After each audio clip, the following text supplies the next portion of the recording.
Hello,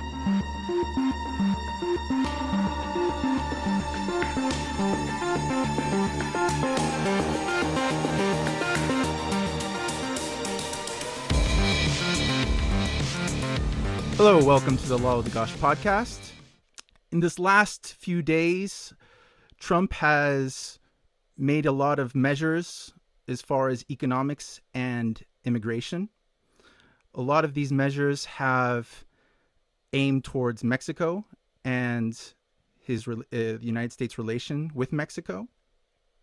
So I thought I would look for someone to talk with and interview from Mexico with a Mexican point of view on how they see Trump and the future of American-Mexican relations. And I was lucky enough to be connected with my guest today, Roberto Morris. And Roberto holds a bachelor's in communications from the Universidad Iberoamericana and a master's degree in public policy from the London School of Economics and Political Science, with studies in international commerce from Escuela Libre de Derecho and negotiation at the JFK School of Government at Harvard University. He has also worked both in the private and public sector in communications and public affairs. He has more than 15 years of experience participating in 3 presidential campaigns and has provided consulting services to politicians and international companies. He is currently a partner of strategic affairs and communications and public affairs firm. How are you today, Roberto? I'm very, very well, Lalo. Thank you for having me on your podcast. Yeah, no problem. Thank you for coming on. Is there anything you wanted to add to the introduction about yourself? I've been working in different government agencies during the time. One, for example, with ProMexico, is a financial institution of the government of Mexico to promote exports and direct investment in the country. So it's really an interesting time for those of us who have been on the commercial side of Mexico and U.S. relations. Yeah, definitely. It's been interesting. So right this week, we saw that, normally, when there's a new president elected in the U.S., normally they meet with the president of Mexico. And the president of Mexico, Enrique Peña Nieto, turned down his meeting with Trump. Trump tried to save some face and say he canceled it for his own reasons. That looked, interesting as far as the power dynamics there. So how is Trump seen in Mexico by the public and politicians in general?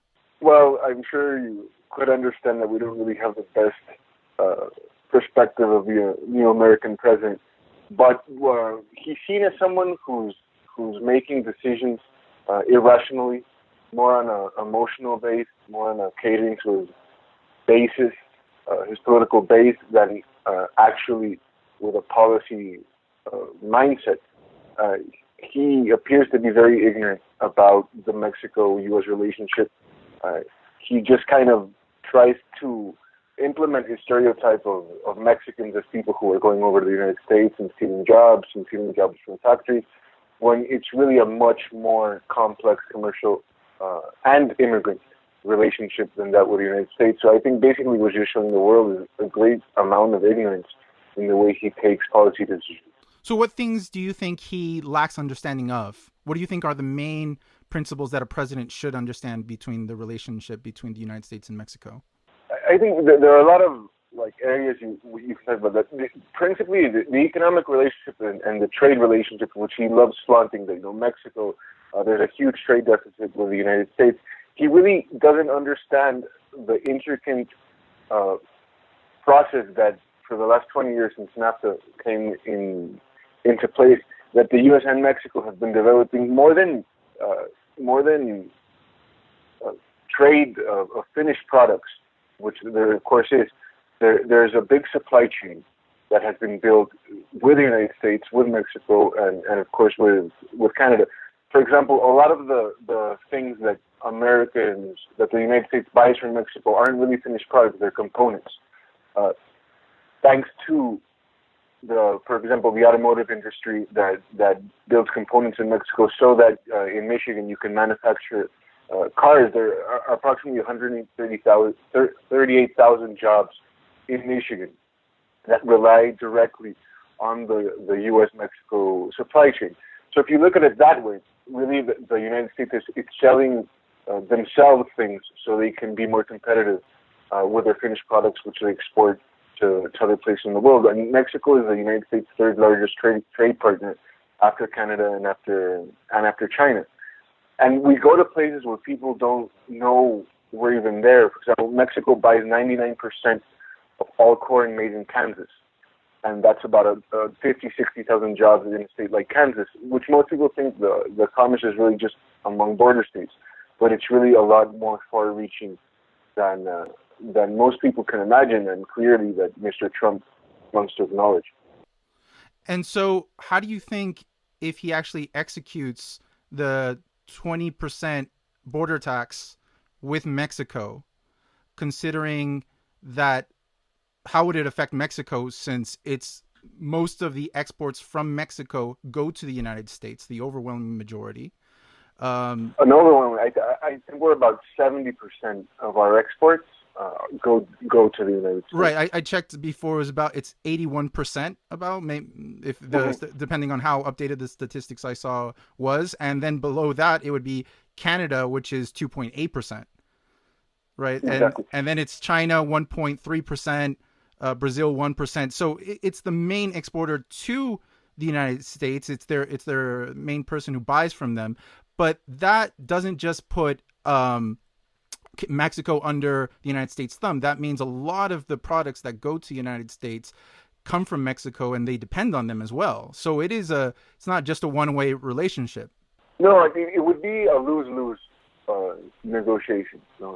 Yeah. One more thing, like the fourth highest importer to the United States of crude oil is Mexico. Right. So So of all the countries that mainly the United States gets their oil from, Mexico is fourth. So they're also, I don't know if this is a detail that's in the 20% tax that they're going to add to it, but if it does include oil, then they're putting a 20% hike on oil coming to their country, which could elevate prices also with oil. No, a 28% tariff on Mexican imports to the United States would raise prices pretty much across the board. It would be frankly more difficult for Mexico due to our dependence on the United States, which is something that I think Mexican politicians haven't really been able to diversify effectively. And it's even sad because Mexico has free trade agreements with over 41 different countries. I think it's the first or the second country with the most trade agreements by blocks or bilateral. And business was just so well with the United States that entrepreneurs and even the government kind of said, well, let's just keep selling to the Americans, which is which is a wrong move, no? But given these circumstances, Mexico would be hit hard. We would, of course, start diversifying. We would probably stop buying products from the United States. For some of the examples I gave you in retaliation. But in the United States, prices would also go up from everything, from food and agriculture to beer. The automotive industry would be hit very, very, very hard because they're very dependent on parts from Mexico. I think pretty much every state in the United States, Mexico is either the first, the second, or the third largest trading partner from the state. And Hawaii, we're Hawaii's second largest trading partner. So it would be very disastrous. And ultimately, the person who would be really paying that would be the consumers in the United States. Now, Mr. Trump says that if they applied this tariff, that the so-called wall would be financed from there. But what he's not taking into consideration, well, he's considering that even with the 20% tariff, that the trade would be normal, that we would still be selling things to the United States and the United States would still be buying things from us. But I think that's a huge mistake. I think if you put that 20% tariff, a lot of business is going to go elsewhere. So he wouldn't really be getting that fundraising effort that he's trying to realize with the tariff. Right. So he's thinking that there's a guarantee that simply Mexico will pay that tariff when they'll just say, well, we'll just sell to someone else. Pretty much. And then that's going to be disastrous for everything. The other thing is that he really doesn't understand, at least that's what he projects, how international trade works. If NAFTA came down, trade between Mexico and the United States would be regulated by the World Trade Organization, which basically, if you remember, like the U.S. and Mexico are, there are already across-the-board tariffs. It's about 3.5% for all products. Certain sectors have higher tariffs. I'm not really sure which ones apply. But so the default thing would be, okay, so if we're not going to have free trade, we have trade at 3.5%, which still makes Mexico an incredibly competitive country in the United States. If you wanted to impose a 20% tariff, it would be in violation of World Trade Organization rules, which would go to court, and he would most likely be found guilty of trade violations. Now, it's a very slow process. It will probably take years, in which he could effectively impose a 20% tariff. But it's really, when you look at it like that, it's a no-win situation for Americans or for Mexicans. So let me play devil's advocate a little bit for Trump. So a lot of these trade agreements help to facilitate trade between the countries. However, this causes an uneven playing field a lot of the time for the United States because, well, okay, you know, Mexico or China or Singapore or some other country is making a product. Then the United States tries to make that product. And the United States has, you know, higher wages. There's a higher minimum wage. There's syndicates and unions. Well, for example, in Mexico, the unemployment rate is pretty low. It's like almost about 4%. But despite that low unemployment rate, over 40% of the country lives in under the poverty level. And this is due to the fact that, for example, the minimum wage in Mexico is just above $3. So obviously you can pay the labor in Mexico and many other countries much less, and then the United States can't compete with that. So the companies and the factories move elsewhere.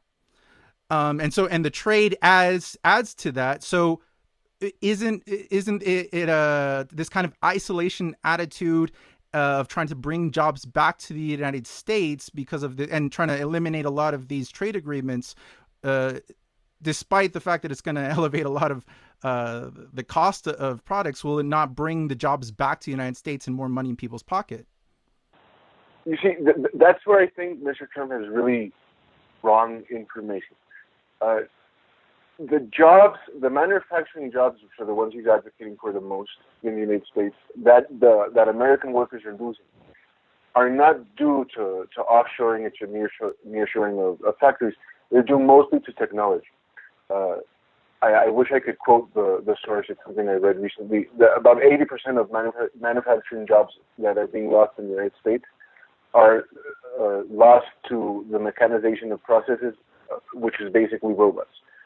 And the less complex jobs are being assembled in countries like Mexico, like China, etc. But that's not really the big issue with job loss in the manufacturing sector in the United States. And I think it's something that the U.S. and Mexico, of course, has to really keep in mind, that you can't keep training people for last century's jobs. You know, who are the new manufacturers? The new manufacturers are millennials who are programmers and who are like building this robust infrastructure for automation of jobs. And I think that's like the negative image that people have of Mexico. Like, oh, they're stealing the jobs. Not so much. They're really making the United States more competitive in areas where they couldn't be without lower wages. An average manufacturing job in Mexico doesn't pay minimum wage. It pays about $15 a day, which is more close to the middle class. And that's mostly in the northern part of the country. The southernmost part of the country, where most of that poverty you mentioned is, right now we're trying to boost investment, international and national investment there. And it's a more difficult part of the country. A lot of farmers there who have actually lost competitiveness to the United States because of NAFTA. They're not so in love with the free trade, since Mexico is really buying a lot of food and agricultural products from the United States because of the productivity. So let me ask you about NAFTA and TPP. So Trump has pretty much eliminated now the Trans-Pacific Partnership, and is, I suppose, trying to renegotiate the North American Free Trade Agreement. How do you see these agreements and trade deals? Are they beneficial to the United States, or are they only beneficial to, or let's say more beneficial to Mexico versus the United States? Should they be kept or thrown out? How do you see them? I think overall they're beneficial to all three countries who are in them. The NAFTA bloc is the biggest consumer bloc in the world. It concentrates about 80% of consumption of GDP. Of course, a great part of that is thanks to the United States. No? But Mexico is also a very big consumer market. The middle class is getting better. That's why migration has dropped so much. So Canada is also doing very well here. So I think renegotiating NAFTA is perfectly rational and responsible and normal. I think the economy is a lot different than it was 20 years ago. I think there are things Mexico could have better conditions. I think there are things the United States could have better conditions. For example, one of the things that the United States wants to renegotiate and review are the rules of origin, which states that if I'm going to build a component for an automobile, a certain percentage of the parts that go into that component have to be either from Mexico, from the United States, or from Canada, versus parts that Mexican companies import from China to build a component and send it to the United States, which is fine. I think there are things that can be reviewed there. But I think the approach that Trump is taking, the all or nothing approach, is just really sad and frankly kind of petty. I think there's a lot that can be done to make the deal better for everyone. But just the approach, the all or none, I think it's very offensive to a country that's been really a very good neighbor. And that's just like in the economic part. On security issues, Mexico has always been very cooperative with the United States. And on immigration, that's just a whole other ballgame there. Well, let me ask you about immigration with the wall that he wants to build that is estimated to cost $15 billion. Enrique Peña Nieto has come out saying he's against it. Vicente Fox, the ex-president of Mexico, has been very outspoken against Trump, and they've all said many times that Mexico has no intention of paying for that wall in any way.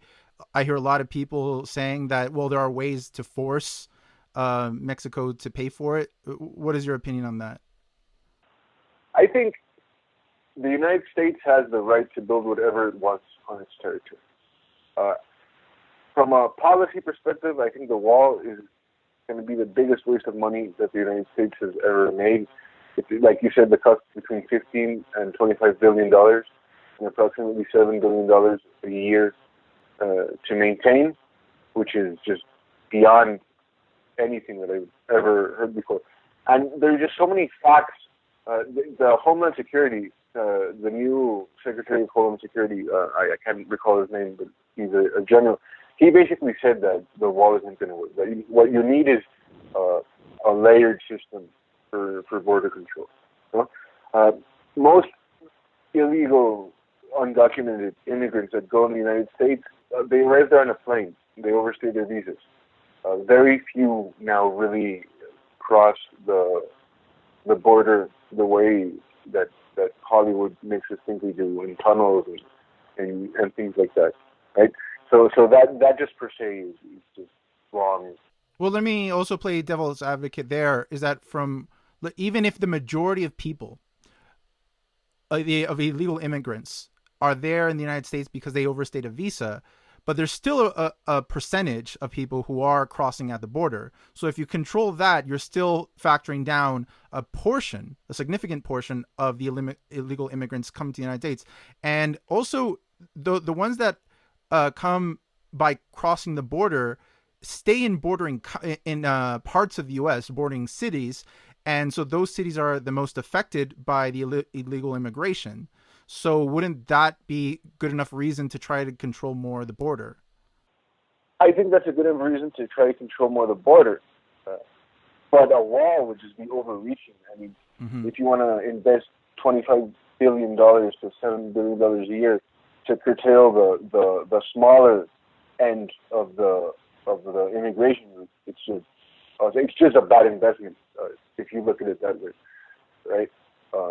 It's more. I think Trump is behind that more for a symbolic purpose than for anything else. I think that there are other ways you can secure a border with human resources with higher technology that doesn't really imply building a huge fence. And the thing that bothers Mexicans most is this idea that he's sold to the American public that we're going to pay for it. We're not. There's absolutely no way that he can make us pay for it. He can raise tariffs on the border, but ultimately, like we're talking about, the U.S. consumer is going to take a hard hit there, and Mexico is going to lose money, but it's not going to go to the United States. That money lost is ultimately going to find its way somewhere else. We'll start buying from other countries.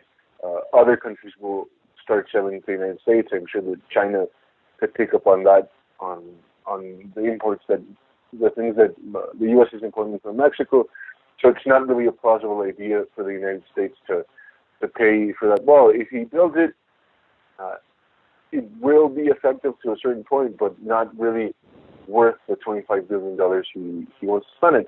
And mostly when immigration is down, it's at a historic low. In 40 years, it's never been this low. Right now, the net immigration from Mexico is basically zero, which basically means for every person crossing the border in an undocumented manner in the United States, you have one coming back. It might even be in negative numbers. Now, thanks to a better economic situation in Mexico. So if you build a wall and you tax 20% on Mexican imports and you ruin the Mexican economy, you're probably going to be increasing the flow of immigrants into the United States, and that wall really isn't going to do much about it. I kind of want to know about the political situation in Mexico. So Enrique Peña Nieto has the lowest approval rating in his presidency, and apparently it's the lowest in Mexican history at 12%. And this is not just because of yeah, and there are actually people who think he's in single digits. So yeah, he's doing very bad. Well, and his the low approval rating isn't just because of how his international politics with the U.S. lately. It's also because of very high oil prices and gasoline prices in Mexico, and there's been rioting and protests against the high prices. So what's going on there with how much of it is it a factor of the new Trump presidency, or just is it mistakes made by the current president? I think Mr. Peña Nieto has low numbers thanks to himself. And also the way he handled the Trump visit during the elections in Mexico was disastrous. But he already had low numbers there, so it's not like he can scapegoat his way out of this and say, "Oh, people don't like me because of Trump." So there's no way. He has to how to say, man up and accept that his presidency has been a complete disaster. And I think this is a very important opportunity for him to kind of bounce back at least a little bit in the way he handles this international situation. I think the situation we have in Mexico is that all the political parties are collaborating with him, so we can find a good solution for the problem. Just as a fact, Andrés Manuel López Obrador, who was probably President Peña's largest critic and political opponent, he ran against him in the last election and almost beat him. Just 2 days ago, said that he's completely backing the president in whatever negotiation he does with the United States, as well as other political parties. So in that sense, Mexico, its politics are very articulated in order to find a solution. Domestically, we have big political drifts, and more than anything, very low credibility in the whole political system, because they've been doing really terrible things these last 6 years. So I wanted to mention a kind of parallel I've seen with Trump lately, that he seems very similar as far as his personality with Hugo Chavez. Mm-hmm. There's a lot of similarities in how he is very kind of narcissistic, not the most well-read or educated person on many topics, not that well-spoken. He's very hard on his opponents and loves to be praised and loved by the public. But on top of the similarity as far as his personality, I also notice, while before I thought they were very kind of polar opposites in economics, one to the right and one to the left, I do see now some similarities in economics, that Chavez was kind of an isolationist, was vindictive towards countries like the United States with oil prices.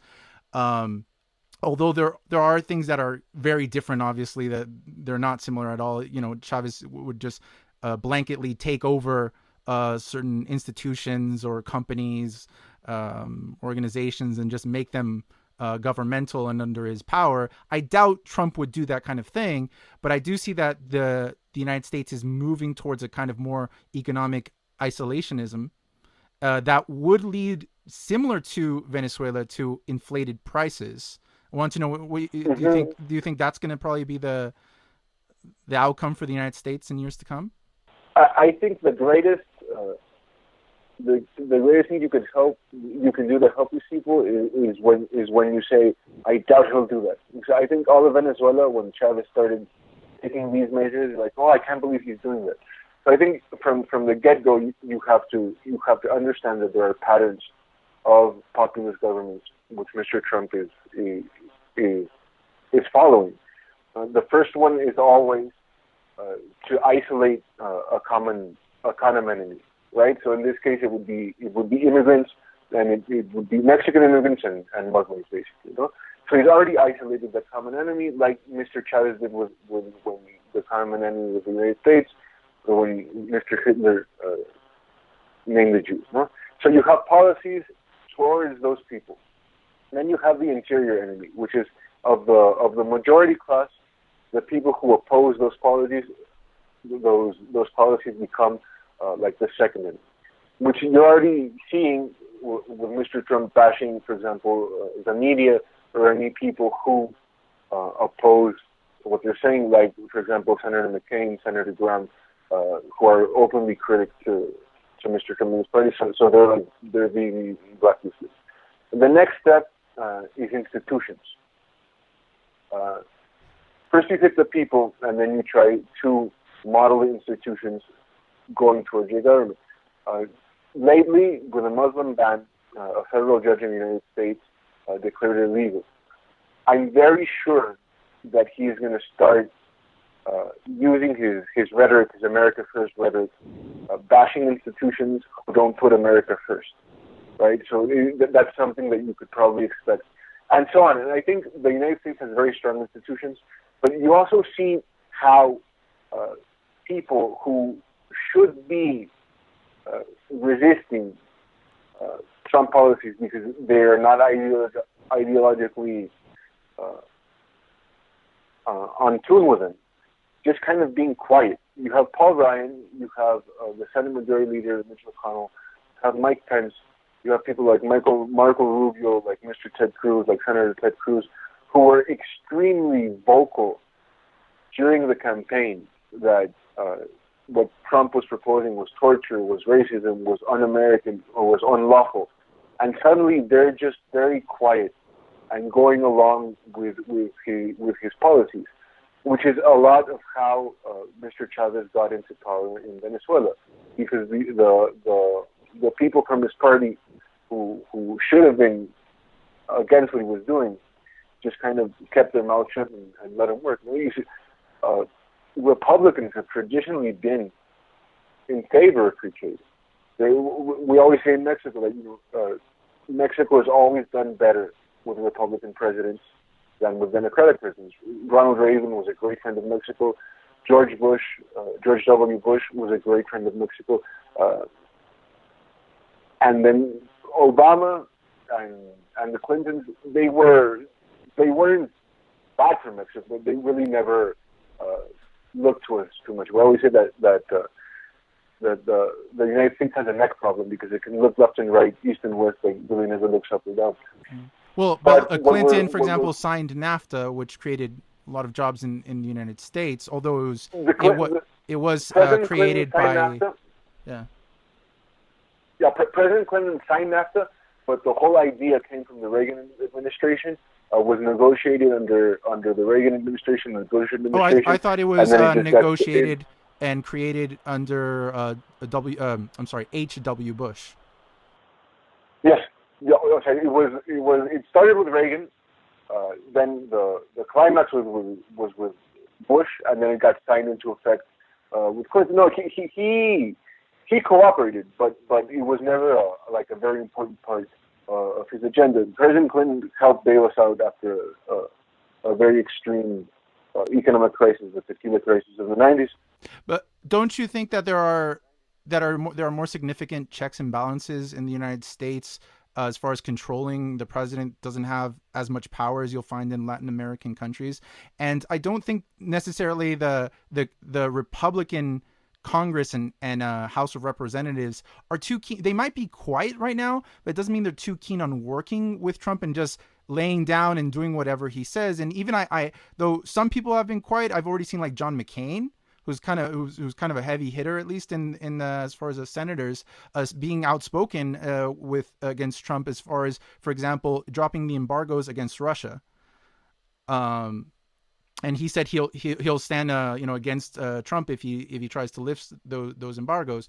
So there is some similarities there as far as attitude. But do you think he'll get anywhere with that kind of attitude in the United States? I think he's going to try. I think he's already trying, and I hope, like you say, the checks and balances in the United States are strong enough. But it's just the measures he's already been taking. For example, he banned government agencies to disclose facts and research papers through any means, be it Twitter, press, etc. And federal bureaucrats are already opening like alternative EPA accounts, parks accounts, NASA accounts in order to retaliate this. And those are just very, very, very specific,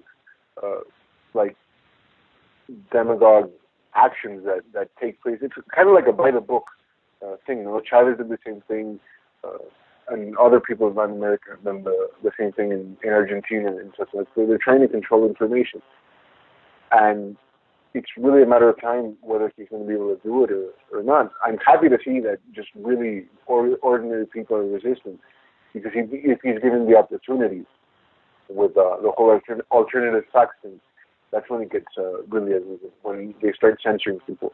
And there's a clear attempt on his part to do that. So, and again, to play devil's advocate, do you think is kind of a positive side to Trump's general policy and attitude, considering it is very much the polar opposite to Obama, which Obama was very kind of apologetic to the rest of the world, wanted to have a positive image of the United States towards the rest of the world, wanted to open up more trade. And this is not necessarily meant more, fruitful jobs and work for America, and opening too much the immigration and all that. And it seems Trump is a 180 towards the other side, and has the attitude of America first, limiting immigration, bringing back jobs to the United States. So even though it's to an extreme, do you think that there could be positive aspects to that new attitude that thinks of America first before just trying to have a positive image at all costs to the American worker? I think when Mr. Trump, his objectives, you really can't not agree with him.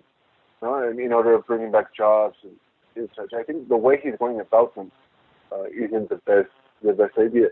And I think the way he's using the American first rhetoric can be weaponized in a sense, to attack people who aren't willing to comply or who aren't willing to bend the law or to sometimes frankly break the law in order for him to implement his policies.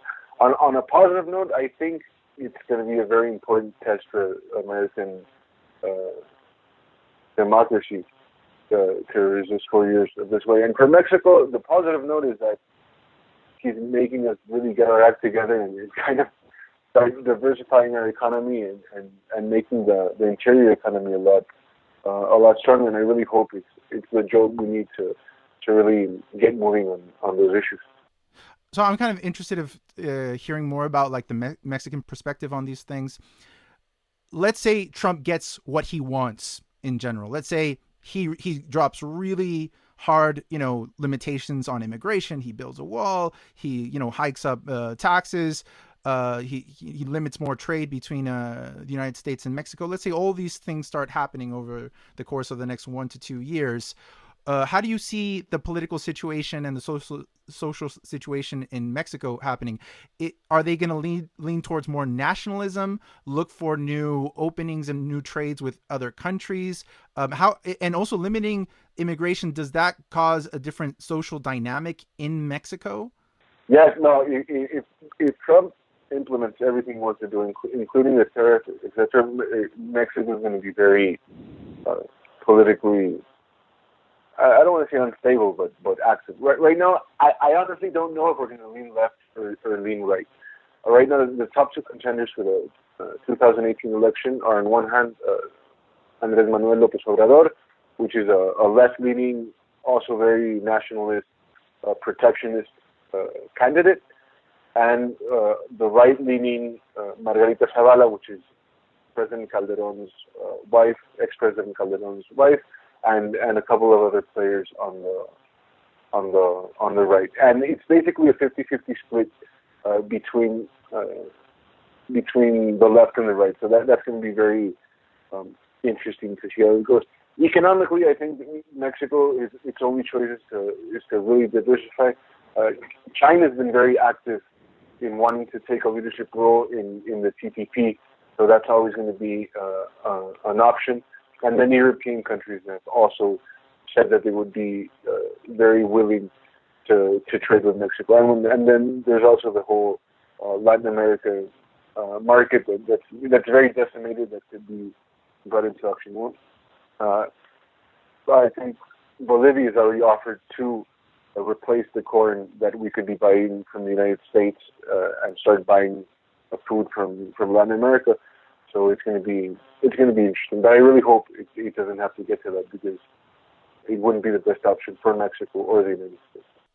Yeah, definitely. Is there any last thing you wanted to add as far as your vision for Mexico or Trump and his relation to Mexico? Yeah, I would love to add on immigration. I think it's very important for people in the United States to understand the value of immigrants. It's very hard for any person to say that undocumented workers should be accepted in any country, because it frankly is illegal. The United States and Mexico have the problem. Europe has that problem, etc. So the humane argument can only get you so far. I think we have to look at immigration as a little bit like the drug policy, that it's an event that's going to happen whether it's illegal or not, kind of like the consumption of marijuana.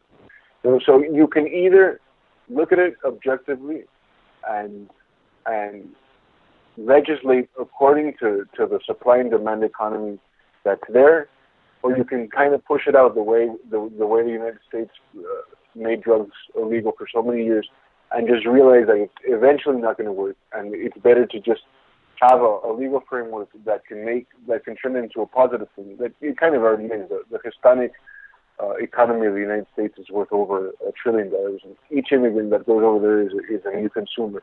So there's not really a net loss economically, and just kind of handle it more like an economic issue, and not so much a psychological or emotional issue that it's really becoming. And that would be a very important part of a new Mexico-United States relationship. Let me add one more question in from what you were talking about there that I think is interesting, is what do you think will happen, let's say, if Trump also gets a harder control on immigration on the border, and that leads to a lot less of the crossing of illegal drugs and narcotics, what's going to happen with the situation with the narcos, los narcotraficantes, in Mexico itself if they start, to bleed money and start losing money from this? Will the situation get worse or better between the government and the narcos in Mexico? I think that Trump's immigration policy is going to have very little effect on the drug cartels. I think that, if anything, they're already planning to see how they're going to do it with tunnels or with mules or with by ship. I mean, they have very elaborated ways to cross drugs over the border. I mean, there's already a fence on a lot of parts of the border. So I don't think that's really going to be affected by the so-called law. I think the best thing to do to avoid illegal drug trafficking is have an immigration reform, so you know that the people who walk in certain doors are illegal and everyone else is probably up to no good. But that's a little far-fetched. Now, in Mexico, the drug cartels are also, I mean, they really haven't gotten any better to say. I think we have to focus on that internally, legalize marijuana, and find ways to have a better police and not so much a military war on drugs. Treat it more like a security issue and not a trafficking issue. Okay. Well, thank you so much, Roberto, for joining me. Thank you. It was my pleasure. Yeah, it was very interesting to hear from the Mexican perspective. And feel free to come back again sometime. Thanks a lot. Have a very nice day. You too.